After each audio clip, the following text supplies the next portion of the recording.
Hello మా video నచ్చిందా వెంటనే లైక్ అండ్ కామెంట్ చేయండి. ఇంకా మా Andhra Vilas movie news channel కు సబ్స్క్రైబ్ చేసి నూతన వీడియోల కోసం bell icon mega daughter Niharika Konidela నిర్మించిన కమిటీ కుర్రోళ్లు చిత్రం గత ఏడాది సూపర్ హిట్ అయ్యింది. ఇప్పుడు దర్శకుడు యదు వంశీతో ఆమె కాంబో మరోసారి రిపీట్ కానుందని వార్తలు వస్తున్నాయి. కమిటీ కుర్రోళ్లు అవార్డులు గెలుచుకోవడంతో పాటు నిహారిక ఇతర ప్రాజెక్టులను కూడా నిర్మిస్తున్నారు. గతేడాది చిన్న చిత్రంగా వచ్చినా సూపర్ హిట్గా నిలిచిన చిత్రం కమిటీ కుర్రోళ్లు. ఈ మూవీని మెగా డాటర్ నిహారిక కొణిదెల నిర్మించారు.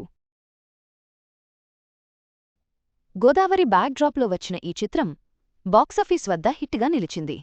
ఈ చిత్రానికి యదువంశీ దర్శకత్వం వహించారు.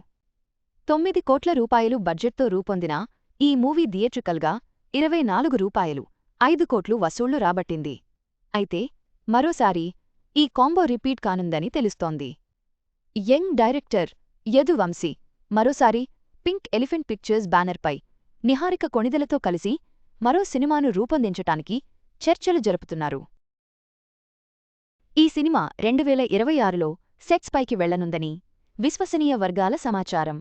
ఇక కమిటీ కుర్రోళ్లు సినిమా అవార్డుల రేసులో సత్తా చాటింది. సైమా 2025లో బెస్ట్ డెబ్యూ ప్రొడ్యూసర్గా నిహారిక కొణిదెలకు బెస్ట్ డెబ్యూ యాక్టర్గా సందీప్ సరోజ్కి సైమా అవార్డు వచ్చింది. అలాగే తెలంగాణ ప్రభుత్వం ప్రకటించిన గద్దర్ అవార్డుల్లో 2 ప్రతిష్టాత్మకమైన అవార్డులను గెలుచుకుంది. కమిటీ కుర్రోళ్లు చిత్రానికి జాతీయ సమైక్యత సామరస్యం అణగారిన వర్గాల సామాజిక అభ్యున్నతిపై తీసిన ఉత్తమ ఫీచర్ ఫిల్మ్ అవార్డు వచ్చింది. అలాగే డైరెక్టర్ యదువంశీ ఉత్తమ డెబ్యూ డైరెక్టర్గా అవార్డును సొంతం చేసుకున్నారు.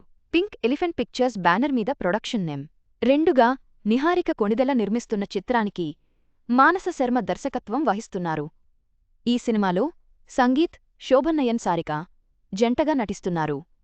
ఈ చిత్రానికి కథను మానస శర్మ అందించగా స్క్రీన్ ప్లే డైలాగ్స్ను మానస శర్మ మహేష్ ఉప్పాల అందించారు. ఫాంటసీ కామెడీ జోనర్ తెరకెక్కనున్న ఈ మూవీకి అనుదీప్ దేవ్ సంగీతం అందిస్తున్నారు.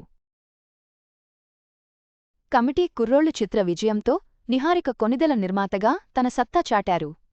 యదు వంశీతో తదుపరి సినిమా కోసం చర్చలు ఇతర ప్రాజెక్టుల నిర్మాణంతో ఆమె కెరీర్ మరింత బిజీ కానుంది. ఆమె మరిన్ని విజయాలు సాధించాలని ఆశిద్దాం.